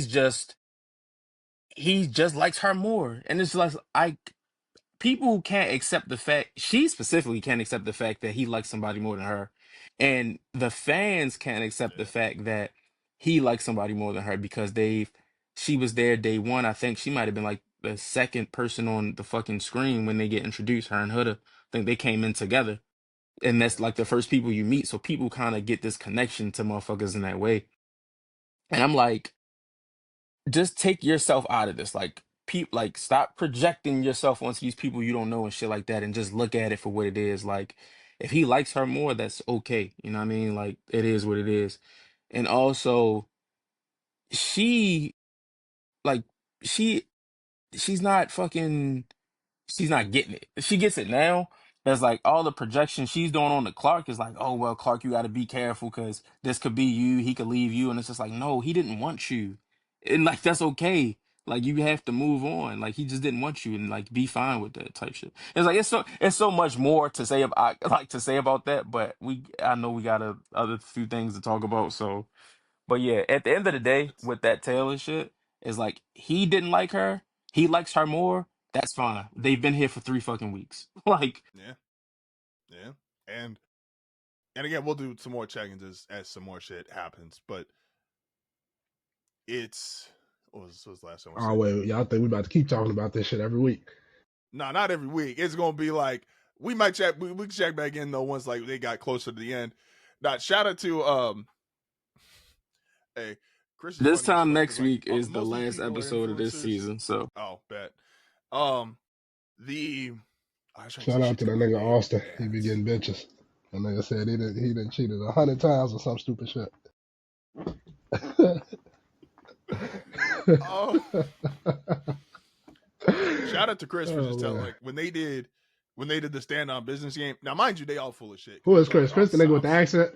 no, nah, Chris that's is a the basketball player. the 6'8" Yeah, nigga. yeah. Chris is the basketball nigga. Yeah. Yeah.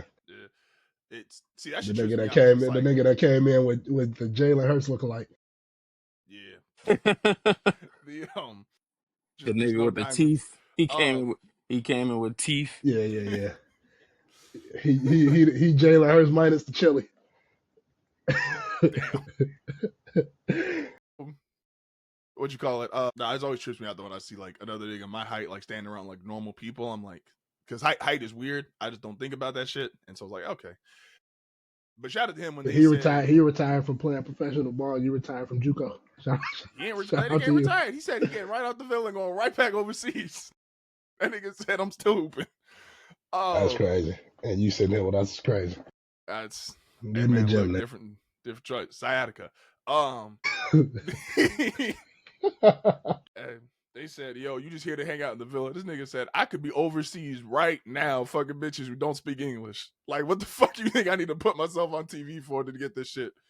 Um, So niggas will know you A because ain't saying he nobody watching 5'10" overseas is hoops. fucking crazy. A said he 5'10" is That insane. nigga 5'5". Like, bro, if you 5'10", my nigga, That I'm nigga is 6 foot 5'5". tall. Like, All it takes is for them to show like the real angle, like show one of those like little bad angles, one of them bad like zoom outs or some shit, and you like, oh no, this nigga 5'5" for sure. Googleable. That nigga barely taller than Shelly. Like, Like bro. today, I think I say the clip. I say the clip today they had where he was on Jennifer Hudson show. They said Jennifer Hudson like 5'7" or some shit. He's shorter than her. Hey man. Hey man. Look. Oh, it's hey man. Everybody's shrinking nowadays though. Ace Bailey 6'6" now, 6'7". Let's Ace hit Bailey the gonna be on show this one more time. goddamn Let's get show in a the few years if he don't tighten up. hey man, look, that nigga did not what I'm not gonna be mad at the 19-year-old that don't want to go to Utah. Like, I get it. I just ain't mad at the nigga who 19 don't want to go to Utah, man. It is what it is. Like, I just now his manager, that's a 19, you whole don't know shit about Utah. I'm mad at the nigga for hiring Sharif Cooper's pops, and Sharif Cooper is playing basketball and fucking your Uza stand right now. like that nigga at the Soviet. Hey, that's just a shout out to Ace Bailey. Hope you have a successful career, man. I could I want to get the rest of it out of the way. If we have time at the end, we can hit up the rant. Um yeah.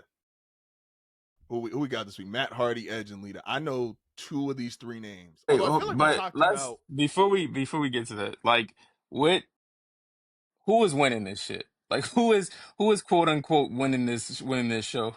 Chris and Hutter. Chris and Hutter, easy. Especially because I think because like to win this shit, you've also got to have America. Like, yeah, you could be dope in the villa, whatever, and like everybody in the villa could fuck with you, but like America has to fuck with you too, which is why And like I let's think let's a lot of finish people with in the this. villa Let's finish did with this fuck with show because Austin. the wrestling shit is gonna be there next week. Like if it's 20 years ago, ain't going nowhere. Uh, Let's finish out with this show all right, bet. because Is cool. Then I think Chris and Hutter are probably the most. I think they can do the best while Hutta's not in like the girl group as far as like in the villa.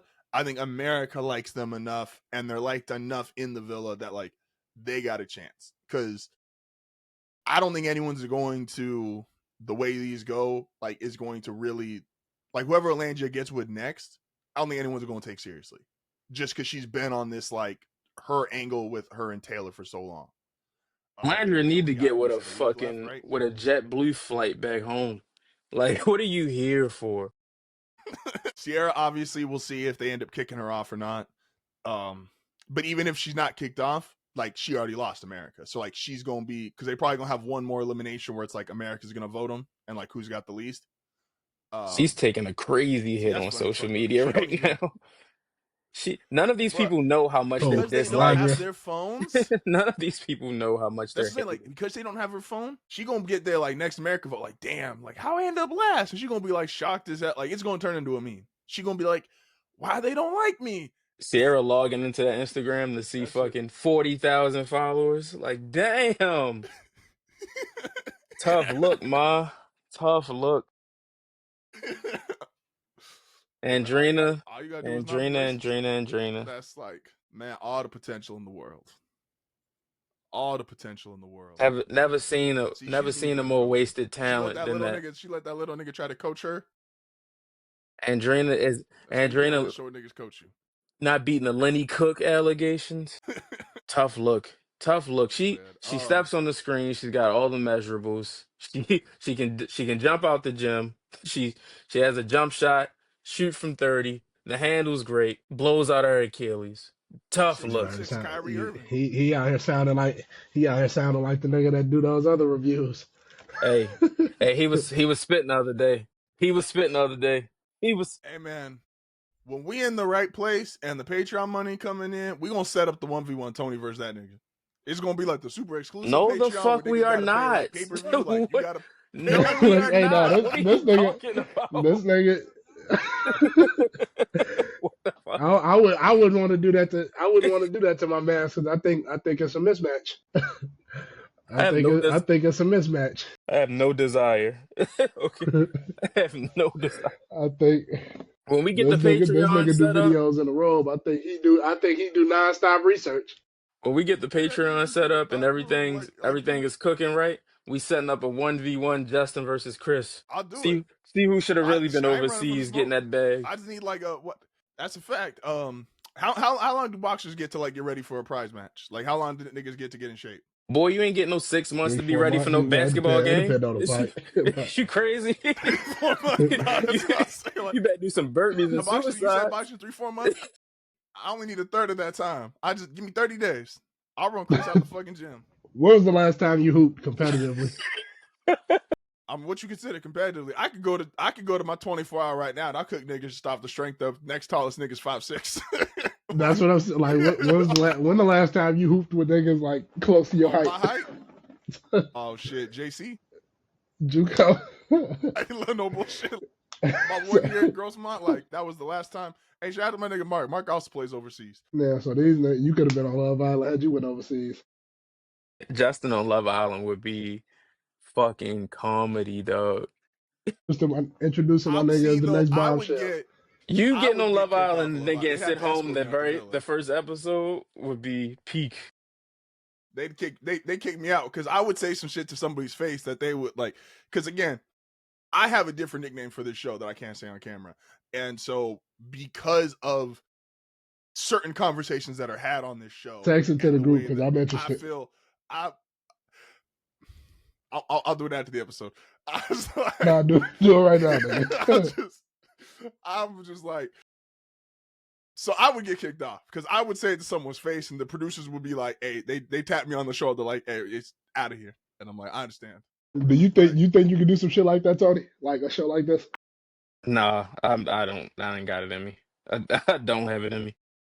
But like for what aspect do you say you don't have it? Like as far as like, Everything. Like if the the prize is idea $1 of million, like you no, wouldn't no, roll up? fuck the prize. But I'm just saying like, oh, go ahead, Joe. there's no money that can make me do some shit like this. Like constantly being watched. I'm around all these strangers I don't fucking know. Like deserted island, essentially. Getting no communication with the outside world for like 6 fucking weeks. Like nah. There's That's no amount of money I that's could all do some shit like absolutely this valid for. reasoning. What about you, Justin? I said I'm crashing out. I'm going. I'm be on that bitch for a week and I'm gone. But what would cause you to crash out though? Like what would be like would your crash out be because like say you got matched with somebody you fuck with and then it's like you see like the niggas know that's who you matched with and they trying to get your ball. Ain't that what the kid said? My ball. They have they They have trying to steal your ball. they have made that a thing. Yes. I would crash out because for the 30 seconds of transparency, conversation is really important to me. I know my Twitter handles, I talk a lot, but I don't talk to a lot of people. I get Except all on very Twitter. annoyed very easily with really dumb conversations with people that I don't give a fuck about. So to that point, I don't care what you like. Yes, there's physical attraction and shit like that. Obviously, that people you can get some shit off if you're attractive. But I would hit a point of like the conversation being so bad in my head that I would just lose it and I wouldn't want to be there anymore. And that's my true, honest, candid response of like, conversation is a big thing to me. And a lot of these people on this show, and I get it, some of it's for camera, some of it you don't want to put on reality TV. That's all valid, and they can all say that. Cool. I would lose my mind if some of these girls tried to get off like some of the conversations or some of the lines that they get off to these people, and I'm like, I'm rolling. So yeah, I would do it, but I'd crash out, and I wouldn't be the very. I would go with the intention of like I ain't gonna be here long. So that's it's very I would be Draymond when Steph ain't in the game.